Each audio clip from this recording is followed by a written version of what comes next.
इसी गांव में रहता था एक गधा जिसका नाम था लालू। लेकिन गांव के लोग उसे गधा कम और मूर्ख ज्यादा समझते थे। अरे देखो, लालू आ रहा है। हटो हटो, कहीं फिर से बोरी गिरा देगा। गधा तो गधा ही होता है। लालू चुपचाप सब सुनता, अपने लंबे कान हिलाता और काम में लग जाता। लालू का रोज का काम। लालू का मालिक था सेठ कन्हैया लाल, जो बहुत चालाक और थोड़ा कंजूस था। लालू से वह सुबह से शाम तक काम करवाता। कभी ईंटें ढोता, कभी अनाज, कभी सब्जी मंडी से बोरे। सेठ कन्हैया लाल हमेशा कहता, गधा है, काम करने के लिए ही पैदा हुआ है। लेकिन लालू उतना सीधा नहीं था जितना सब सोचते थे। गांव की हंसी का कारण। एक दिन गांव में मेला लगा। बच्चे बूढ़े सब इकट्ठा हुए। लालू भी सेठ के साथ गया। वहां कुछ लड़के चिल्लाए, देखो, गधा आया है। एक लड़के ने शरारत से लालू की पूंछ पकड़ ली। लालू ने पलटकर कुछ नहीं किया, बस जोर से ढैंचू ढैंचू करने लगा। सब हंस पड़े। लेकिन किसी ने नहीं देखा कि उसी शोर में सेठ की पैसे की थैली नीचे गिर गई। लालू ने देखा। लालू समझ गया और चुपचाप थैली को अपने मुंह में उठाकर सेठ के पीछे पीछे चल पड़ा। पहली समझदारी। घर पहुंचकर सेठ बोला, अरे, मेरी थैली कहाँ गई? सेठ परेशान हो गया। तभी लालू ने थैली जमीन पर रख दी।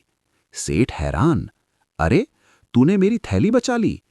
लालू ने गर्दन हिलाई जैसे कह रहा हो, हां, लेकिन अब भी मैं गधा ही हूं क्या? सेठ ने पहली बार लालू को प्यार से देखा, पर आदत कहां बदलती है। चालाक सेठ की चाल। कुछ दिन बाद सेठ ने सोचा, लालू से ज्यादा काम लिया जा सकता है। एक दिन सेठ ने लालू पर नमक की भारी बोरियां लाद दी और नदी पार कराने ले गया। रास्ते में नदी थी। लालू जैसे ही नदी में उतरा, जानबूझकर फिसल गया। नमक पानी में घुल गया, बोझ हल्का हो गया। लालू मजे से बाहर आया। सेठ खुश, वाह, बोझ हल्का कैसे हो गया? लेकिन अगले दिन सेठ ने चाल चली। उसने रुई की बोरियां लाद दी। लालू फिर नदी में गिरा, लेकिन इस बार बोरियां पानी सोखकर और भारी हो गईं।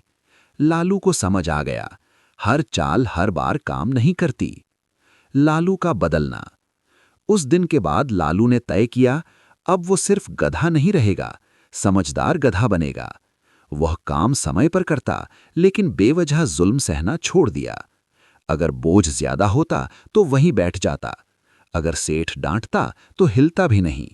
धीरे धीरे सेठ समझ गया, ये गधा अब पहले जैसा नहीं रहा। गांव पर संकट। एक दिन गांव में बड़ी मुसीबत आ गई। रात को चोरों का गिरोह गांव में घुस आया। सब लोग सो रहे थे। कोई नहीं जागा, सिवाय लालू के। लालू ने आहट सुनी। उसने जोर जोर से रेंकना शुरू कर दिया, ढैंचू ढैंचू ढैंचू। इतनी जोर से कि पूरा गांव जाग गया। चोर घबरा गए और भाग खड़े हुए। गांव की सोच बदल गई। सुबह पंचायत बैठी। सब ने कहा, अगर लालू न होता तो आज गांव लुट जाता। गांव के बुजुर्ग बोले, हम इसे बेवकूफ समझते थे, पर यह तो हमसे ज्यादा समझदार निकला। सेठ कन्हैया लाल की आंखें झुक गईं। उसने सबके सामने कहा, आज से लालू सिर्फ मेरा गधा नहीं, गांव का रक्षक है। सम्मान की शुरुआत। अब हालात बदल गए। लालू को कम काम, अच्छा चारा और आराम मिलने लगा। बच्चे अब कहते, देखो, हमारा हीरो गधा। लालू चलता, कान हिलाता और मन ही मन मुस्कुराता। कहानी का संदेश।